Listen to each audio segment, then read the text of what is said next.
Yo, what up? All right. We got another one from Josh Johnson. Okay, Josh Johnson. Yeah, Yeah, man, funny dude. very funny. What we got? This is what you didn't know about Diddy. Okay. Other than, he's a great dancer, music artist. You know what I'm saying? Yeah, Um, yeah, yeah. yeah. Owner of a Producer. record company. Yeah, you know what I'm saying? Yeah, Yeah. yeah. Yeah, But apparently there's some other. Yeah, recent news. You know Yeah, what I mean? yeah. Accusations. Right. You know what I'm saying? Well, So apparently we didn't know a lot. There's a lot we don't know about Diddy. all right. All right, well, let's see if Josh Johnson's about to let us know about something. All right. I guess we're all doing better than Diddy.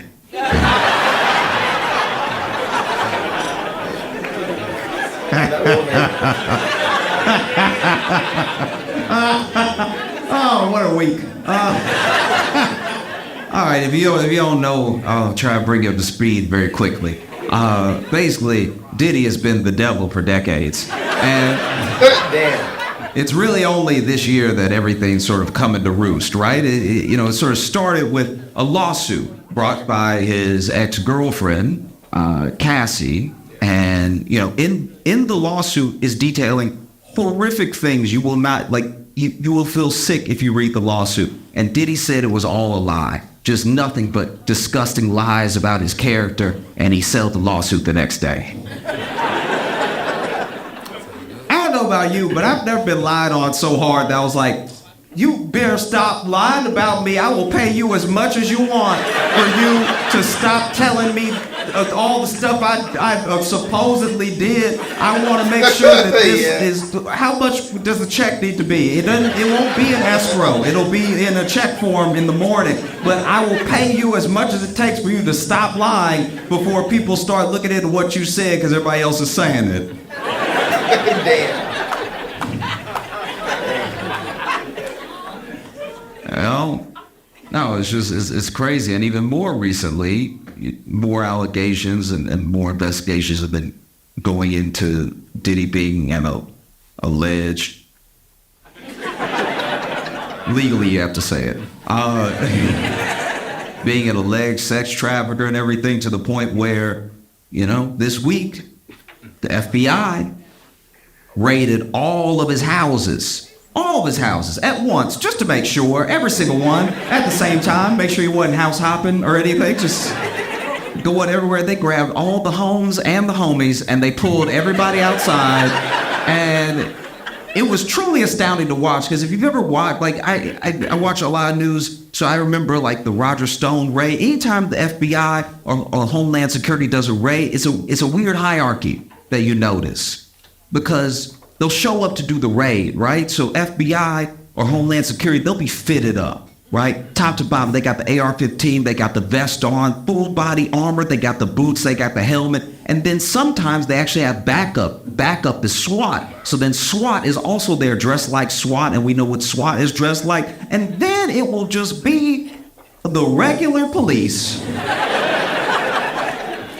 And it kind of made me feel bad for the local police, because imagine you show up to work and all your coworkers look like Call of Duty that day. And you just have to show up with your chest. That's unfair to them. If I was a cop, I'd be like, y'all ain't got any extra ARs in the trunk or anything. I can't hold something. Y'all just showed up all prepared. Y'all said he dangerous. You know what? I'm gonna wait next to the car. That's what I'm gonna do. Y'all, this is bull. I'm not doing. And truly, watch any FBI raid. All the local police are next to the cars in the street. They're like, no, they gonna get him. They gonna get him. Oh, you better watch out, because they coming. All right. But yeah, they raided all that dude's houses at one time, pulled people out, were interrogating people, were trying to look for stuff in the houses. And meanwhile, a lot of people have been waiting on Diddy's downfall for a long time, so they track his movements. And I want to take a quick second, because a lot of people, as this is mainly a a black thing knowing about Diddy. Like, it feels like the world didn't know. But black people, we knew. We were like, nah. Something happening with him that seems off. I don't know if I love that either. That's just been us for like 2 decades with Diddy just being like, did y'all see that? You know what I mean? And so a lot of other people are catching up. So then there are things, when anything like this comes out, there are things where people ask, like, why is everybody talking about it now, coming forward now, stuff like that. I want to be clear. Diddy is not like a Harvey Weinstein in that way, right? Because with Harvey Weinstein, everyone started coming forward, and then people were like, why didn't y'all say something sooner? Look at him. We would have believed you. Like, we don't do a good enough job of believing women, but with Harvey, I'd be like, whatever y'all say he did, he did. I can just see it from his build that he did whatever. But Diddy's a very different thing. Diddy is scary. A lot of people are scared of Diddy. And you want to know one of the reasons why people are scared of Diddy? Because of where he comes from. There's gangsters, then there's gangster. Okay? Diddy's dad has ties to Frank Lucas. If you don't know Frank Lucas is who Denzel played in American Gangster. Yep. That's who Diddy's dad hung out with. That's who Diddy's dad did business with. So when you ever rewatch American Gangster and you see that scene when Frank Lucas, Denzel, stands up and in the middle, broad daylight, middle of the sidewalk, a dude disrespects him, and he pulls out a gun and he shoots him in the head and kills him in front of everybody because he knows nobody will say anything. That's who Diddy's dad ran with, right? That's who taught him his, like, ABCs and stuff. You know what I mean? When you see that scene, that's a bone-chilling scene because it happened. That happened. He did that. He killed someone broad daylight because he knew no one around would say anything, right? So when you see that scene and you see Denzel do that, just know that one of the extras in the background, at least one of those kids, is Diddy. That's terrific, you know? And that's why people are getting so scared of him, because we know that he just moves differently, you know what I mean? And a lot of people have been waiting on his downfall for a long time. So when the FBI was raided, people were like, where is Diddy? And you know how these kids are now? They're very smart. They can track anything. They track Diddy's plane. And so while the FBI is raiding all of his homes at one time, Diddy's plane is leaving America. And I don't mean getting fueled up. I mean, the plane is over just blue. That's the ocean. The plane is gone, right? And the plane is headed for Antigua. Now, Antigua is still extradite. So a lot of people are like, why would he be going over to Antigua? Then other people said, hey, maybe he's landing in Antigua because everybody knows that's his plane. He's going to land in Antigua. He's going to get on a friend's smaller plane, and he's going to go to a country that doesn't extradite, like Bali, right? So then that plane lands in Antigua, it comes right back. When it lands, turns out Diddy was never on the plane. He was in Miami the whole time. This man is a terrible rapper and an incredible villain. He wasn't on the plane. I've been thrown for a loop consistently with him. Like, this man should be in a James Bond movie. You know, a lot of people are just waking up to how Diddy is, you know? We knew. You know how you know that we knew? Diddy's the only black billionaire we didn't root for. It's a very big deal when you get a black billionaire. We're always like, he did it. Yep. I remember when that guy, you know that guy that gave the commencement speech at Morehouse, and at the end of the speech he said he was going to pay for all the kids' student loans. That moment went viral. It was crazy. Kids were crying and everything, jumping up, screaming. I looked it up. I found the guy. His name was Robert Smith. Turns out he's a billionaire. He didn't give me any money, but I was at home like, we got another one. Diddy became a billionaire. We were like, good for you.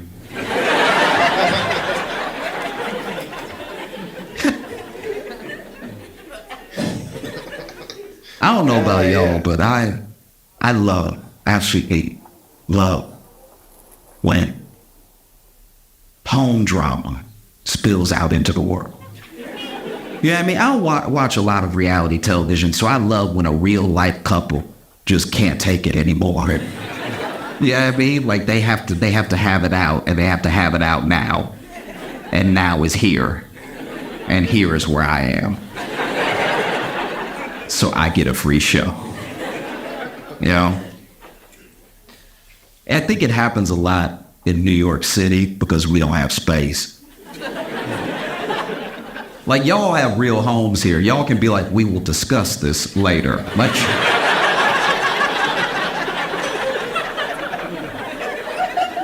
In New York, we don't have that. We're like, I want to argue in private at home, but home don't have no elbow room. I want to argue where I can move a little bit because I'm passionate with my movements. Now, if I'm arguing at home, one time I was arguing at home and I went like this to be like, oh, wait, just like to hold it up. And then I hit my elbow and there's no way to look right when you just stand there like,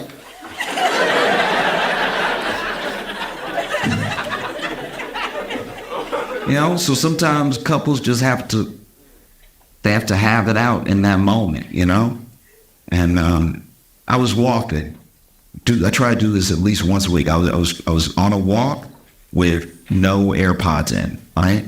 Just really like be around in the world, And I think it's an important thing to do because it opens you up to what's happening around you. And I would have missed this had I had my AirPods in. I was walking, and as I'm walking, I see this dude bust out of the door of his house, right? He's running down the stoop of his brownstone, no shirt on, anything, looking terrified, like, look. And so I turn and I see what I can only imagine is his girlfriend or wife running behind him. And I was like, all right, this seems awesome. Let's see how it goes. And she has something in her hand, but it doesn't look like a gun, so I'm like, I'm willing to stay and see this through. Because if it's a gun, people get upset, they miss. Now she done shot me, I'm bleeding out. I'm not even part of your love. I'm laying there holding my wound, y'all done worked it out. Like, this could all be for nothing. It's just she's holding something, but I can't see what it is, right? And as he's running down the stoop, she runs down with him, and she gets to this specific step, and then she goes like this, right? She goes like this, and then a piece of what she was holding flies out and hits him in the back, and he goes,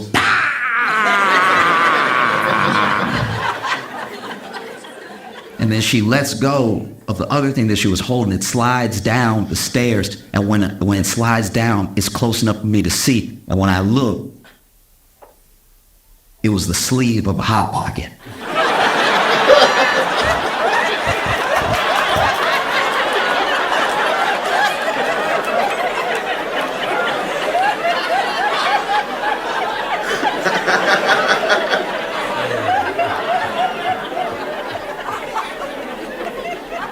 This woman done burned the hell out of this man with a Hot Pocket.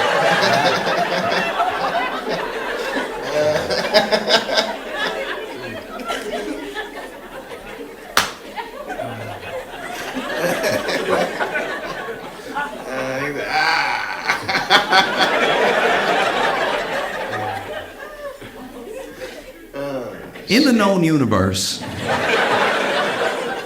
there are about 4 states of matter, right?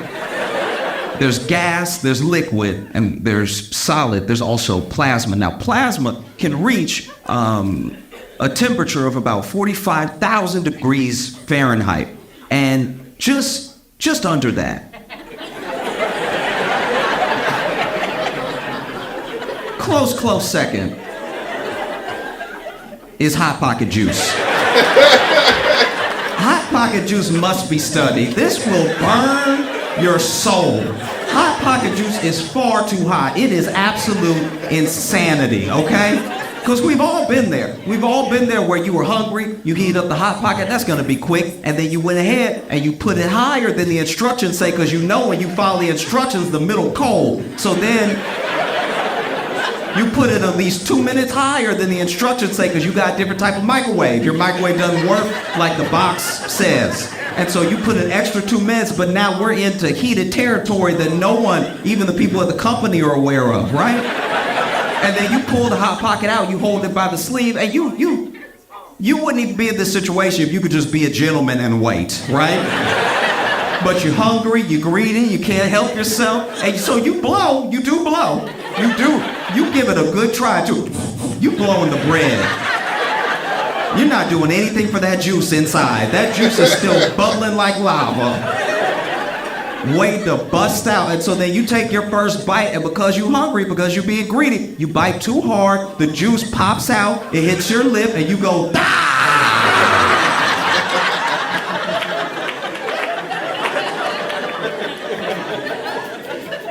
Now you coughing because steam coming out of your mouth because you got the corner bread in your mouth with all the juice burning everything. Burning teeth. Just burning.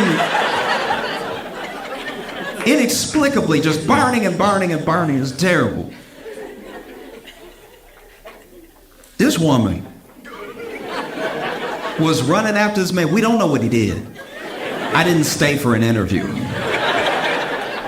This woman was running down the stairs after this man and had the Hot Pocket sleeve in her hand and reared back like an ancient weapon. Reared back.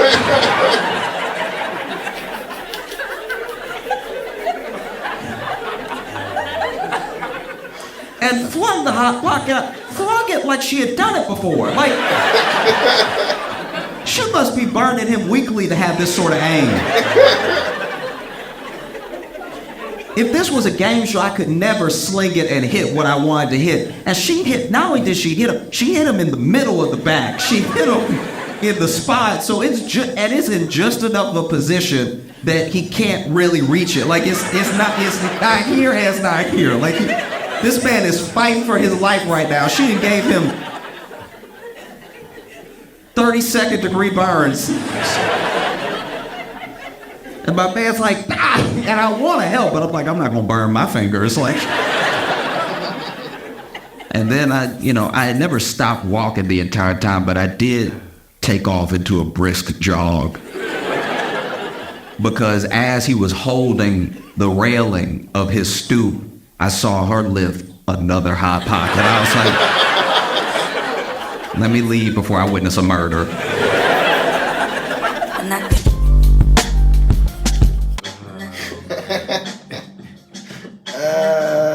Shit. Nigga, you can use Hot Pocket. Hot Pocket Hot Pockets as a weapon. As a murder weapon, definitely. Jesus. Scolding burns. Them hoes get hot. Them hoes get hot. Hot. Like, oh man. yeah. Yeah, man. Definitely, man. You gotta watch out, man. You know? It's like Hannibal. You can't eat them cold, man, so it ain't the same if you gotta put them Fuck back they in can't after eat you cold. bite them. So, they gotta be hot. I mean, they can be warm. I mean, they can be hot. You gotta let them sit for a second. Man. I like my stuff hot too. So yeah, he dropped some knowledge on Diddy. Yeah. Okay. He did. Okay, so his pops was hanging with the mob. Frank Lucas. Right. He's hanging with Frank Lucas. Okay. Yeah, we've all seen that movie, American Gangster. Yeah. Nigga shot Idris Elba in the head. He said, "What are you gonna do? Shoot me in broad daylight with all these witnesses around?" Pop. Went back to the diner and sat down, nigga. Yeah, saw that. Oh man. Even though that may be true, Diddy doesn't seem like gangster type. You know what I'm saying? Like a Frank Lucas type. Usually, the bad things, as the saying always goes, they usually always come to the light. You know what I mean? Yeah, and that is true. And accusations, they may not come out of nowhere, so maybe we'll see if they have some substance to them. You know what I mean? Yeah. It's gonna be interesting for Diddy. Wish him the best, but if he did some bad things, you know what I mean? If he did, like and you the people said. around him that did bad things, they I mean, it's like bad. I mean, some of the shit is bad. Like, I don't, sex trafficking and all the accusations, stuff like that. Like, whew, Yeah. mm. Yeah. Especially, what Cassie accused him of. Right. But, I guess right now it's all hearsay. Nobody.